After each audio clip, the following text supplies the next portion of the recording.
قال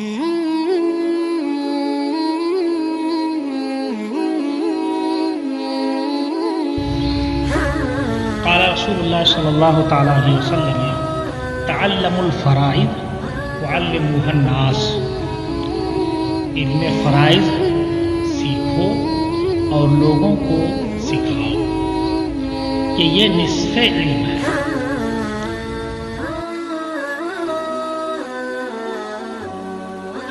السلام علیکم ورحمۃ اللہ وبرکاتہ۔ یہ ایک تفصیل جد صحیح اور جد فاسد، جدہ صحیحہ جدہ فاسدہ کی ابھی آپ حضرات کو میں نے بھیجا ہے، اس کو بغور دیکھ لیجئے گا بعد میں تو وہ آپ کو سمجھ میں آ جائے گا۔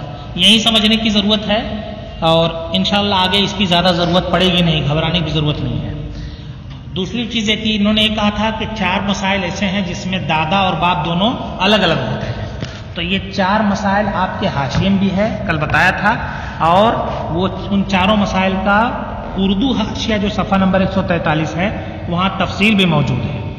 ٹھیک ہے، آپ دیکھیے جیسے 4 مسائل جو فرق ہیں دونوں کے درمیان، اس میں پہلا باپ کی ماں، باپ کی ماں کون لگے گی؟ دادی۔ تو دادی جو ہے یہ باپ کے ساتھ محجوب ہوگی۔ آگے آپ جب حجب کا بیان پڑھیں گے تو آپ وہاں یہ دیکھیں گے کہ زید مر گیا، اس کا باپ موجود ہے اور اس کی دادی موجود ہے، تو دادی کو نہیں ملے گا۔ کیوں؟ اس لیے کہ دادی زید سے باپ ہی کے واسطے سے جڑ رہی ہے نا، تو اس وجہ سے بھائی زید کے اور دادا دادی کے بیچ میں کون واسطہ ہے؟ باپ۔ باپ نہیں ہوتا تو یہ پوتا کہاں سے ہوتا ہے نا، باپ نہیں ہوتا تو وہ دادا دادی کہاں سے ہوتے؟ سمجھ میں آ رہی بات؟ تو مطلب یہ ہے کہنے کا کہ زید کے اور کیا بولتے ہیں اس کے دادا دادی کے درمیان واسطہ باپ ہے، لہذا باپ کی موجودگی میں دونوں میں سے کسی کو نہیں ملے گا، باپ کو بھی نہیں ملے گا اور یعنی دادا کو بھی نہیں ملے گا اور دادی کو بھی نہیں ملے گا۔ ٹھیک ہے، ان دونوں میں سے کسی کو نہیں ملے گا، یہ ایک ہے۔ تو پتہ کیا چلا کہ باپ کی ماں باپ کے ہوتے ہوئے نہیں پائے گی حصہ، لیکن باپ کی ماں یعنی دادی دادا کے ہوتے ہوئے حصہ پائے گی۔ فرق سمجھے؟ زید کے ماں باپ ہیں، زید کے اور اس کی ماں کے درمیان کوئی حائل ہے؟ کوئی نہیں ہے بھائی۔ زید کے اور اس کے باپ کے درمیان کوئی حائل ہے؟ کوئی نہیں ہے۔ ٹھیک ہے، تو ماں اور باپ دونوں ایک درجے میں ہوتے ہیں۔ اب ماں باپ موجود نہ ہو تو دادا دادی دونوں کیا ہوں گے؟ ایک درجے میں ہوں گے۔ تو جیسے باپ کی موجودگی میں ماں کو حصہ ملتا ہے نا، اور باپ نہ رہے تب بھی ماں کو ملتا ہے، ویسے ہی دادا کے ساتھ ماں دادی کو بھی حصہ ملے گا، دادا نہ رہے تب بھی دادی کو ملے گا، لیکن باپ موجود ہو تو دادی کو۔ یہ فرق ہوا پہلا دادا اور باپ کے درمیان کہ باپ دادی کو حصہ نہیں لینے دیتا ہے، لیکن دادا دادی کو حصہ لینے سے نہیں روک پاتا۔ ایک صورت ہو گئی۔ دوسری صورت عہد الزوجین، اور ماں کے ساتھ اگر باپ ہو تو ماں کا حصہ ثلث ما بقیہ ہوگا، لیکن اگر باپ کی جگہ دادا ہو تو ماں کو ثلث کل ملے گا۔ ایک مسئلہ ہے ابھی آیا نہیں تھا کیونکہ ابھی آپ لوگوں نے مردوں کے حالات پڑھے ہیں، عورتوں کے پڑھے نہیں۔ عورتوں کے جب حالات پڑھیں گے تو اس میں کیا بولتے ہیں ماں کے جب حالات بیان کیے جائیں گے تو اس میں یہ ہوگا، کیا ہوگا کہ زید مر گیا، اس کی بیوی موجود ہے اور زید کے ماں باپ موجود ہیں۔ ٹھیک ہے، تو پھر ایسی صورت میں یہاں پر ماں کو ثلث ما بقیہ ملے گا۔ ماں کو دیکھو حصہ کس سے بنتا ہے؟ کل مال کا نہیں حصہ بنتا ہے، لیکن یہاں کیا بنے گا؟ کل مال کا نہیں ملے گا، ثلث ما بقیہ ملے گا۔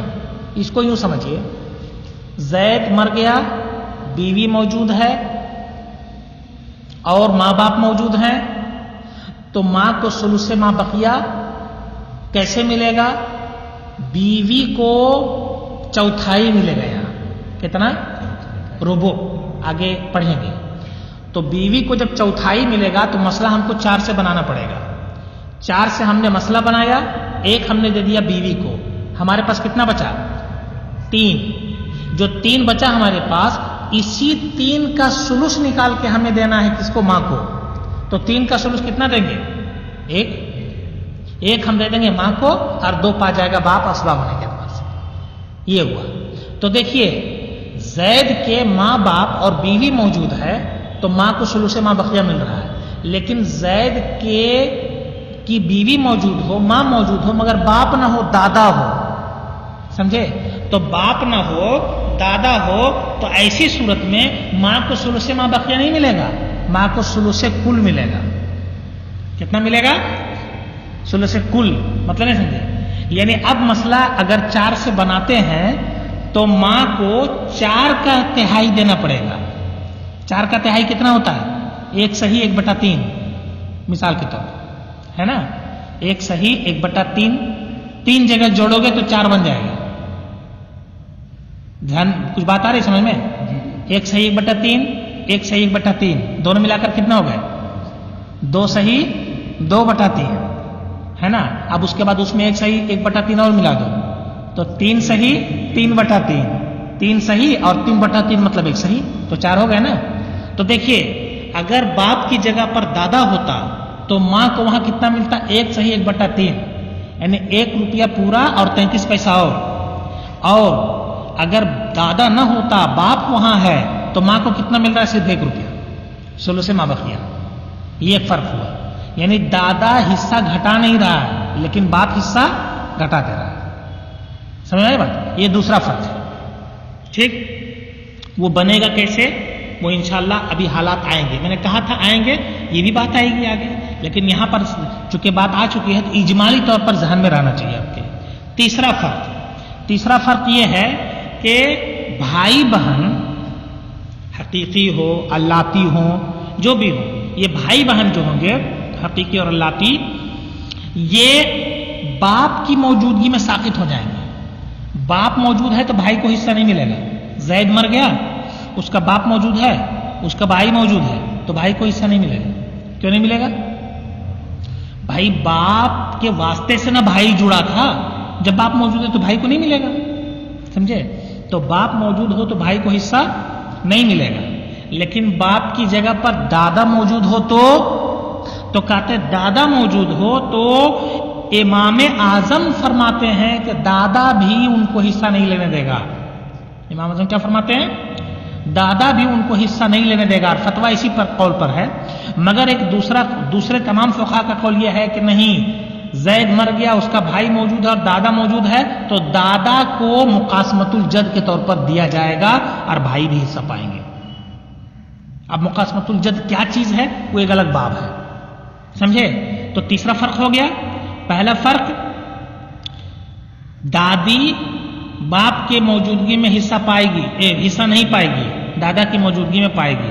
دوسرا فرق، ماں باپ کے ساتھ موجود ہو اور میاں بیوی میں سے کوئی ایک ہو تو ثلث ما بقیہ پائے گی، اور دادا کے ساتھ اور میاں بیوی میں سے کوئی ایک ہو تو ثلث جمعی مال پائے گی، حصہ بڑھ جائے گا اس کا۔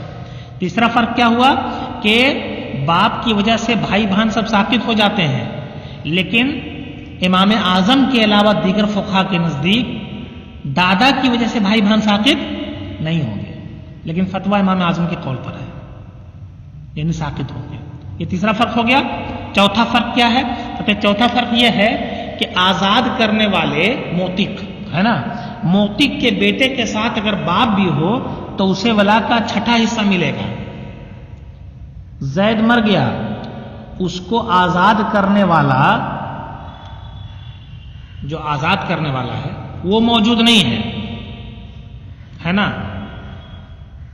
زید مر گیا، کوئی نہیں آگے پیچھے، تو جو آزاد کرنے والا تھا وہ حصہ پاتا، وہ موجود نہیں ہے، لیکن آزاد کرنے والے کا بیٹا موجود ہے اور باپ موجود ہے۔ آزاد کرنے والے آقا کا تو بیٹا موجود اور باپ موجود ہے، آپس میں کیا لگیں گے؟ دونوں دادا پوتا، ہے نا؟ یعنی آزاد کرنے والے کی 2 نسلیں موجود ہیں، ایک نیچے والی ایک اوپر والی، بیچ والی نہیں ہے جس نے آزاد کیا ہے۔ تو اب ایسی صورت میں آزاد کرنے والے بیٹے کو حصہ ملے گا اور باپ کو سدس ملے گا، آزاد کرنے والے باپ کو، سمجھے؟ موتق کے باپ کو سدس ملے گا، بقیہ کل مال کس کو مل جائے گا؟ بیٹے کو مل جائے گا، اس کے بیٹے کو۔ لیکن اگر باپ نہ ہو، موتق کا دادا ہو اور اس کا پرپوتا موجود ہے، یہاں نہیں سمجھے، ادھر مر گیا زید، اس کا کوئی نہیں تھا، اس کا مال آزاد کرنے والے کو ملتا، آزاد کرنے والا بھی نہیں ہے تو اس کے بیٹے کو ملے گا، بیٹے کے ساتھ اگر باپ ہے تو باپ کو بھی سدس دے دیا جائے گا، لیکن باپ نہیں ہے دادا ہے تو دادا کو نہیں ملے گا. سمجھے؟ یہ صورتحال ہے. فرق سمجھ میں آیا نا کہ باپ کو سدس والا ملے گا اور دادا ہے تو اس کو کچھ نہیں ملے گا. سمجھے؟ یہ 4 مقامات ہیں جو دونوں کے درمیان فرق والے ہیں. کس کے؟ باپ اور دادا کے درمیان. تو انشاءاللہ العزیز کل کی گفتگو جو کچھ تھی فصل فی النساء، یہ فصل نساء عورتوں کے بیان میں. اما الزوجات فحالتان، رہی بات عورتوں کی تو ان کی 2 حالتیں ہیں، بیویوں کی 2 حالتیں ہیں. نمبر 1 الربع للواحدہ فصاعدۃ، ایک بیوی ہو تو ربع پائے گی، یا چند بیوی ہو تو ربع پائے گی، ہے نا.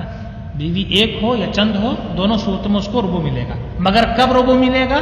عند عدم الولد، بیٹا بیٹی پوتا پوتی اس کے نیچے تک چلے جائیے، وہیں سفلا اگرچہ نیچے تک ہوں، ان کی عدم موجودگی میں. ٹھیک ہے.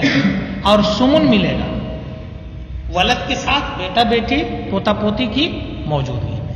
گویا زید مر گیا، اس کی بیوی موجود ہے اور باپ موجود ہے، تو ایسی صورت میں بیوی کو ربع ملے گا. ابھی مسئلہ بتایا تھا 4 سے بنے گا، 1 دیں گے بیوی کو اور باقی 3 باپ پا جائے گا اسبہ ہونے کے اعتبار سے. لیکن زید مر گیا، اس کی بیوی موجود ہے، ایک بیٹا موجود ہے، تو اب وہ بیٹا مال زیادہ بچائے گا. ایسا اسبہ ہے، وہ مال بہت بچاتا ہے اپنے لیے.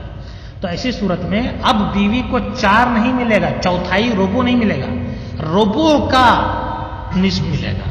ربع کا نصف کتنا ہے؟ سمن ملے گا، ہے نا. اب اس کو 12.5 روپیہ ملے گا، 12.5. سمجھے؟ تو سمن دیا جائے گا اس کو، اور باقی جو 7 حصے بچے کس کو دیا جائے گا؟ یہ بیٹا لے لے گا. تو یہ بیوی کی 2 حالتیں ہوئی، ربع اور سمن. اولاد کی عدم موجودگی میں ربع، اولاد کی موجودگی میں سمن. ٹھیک ہے.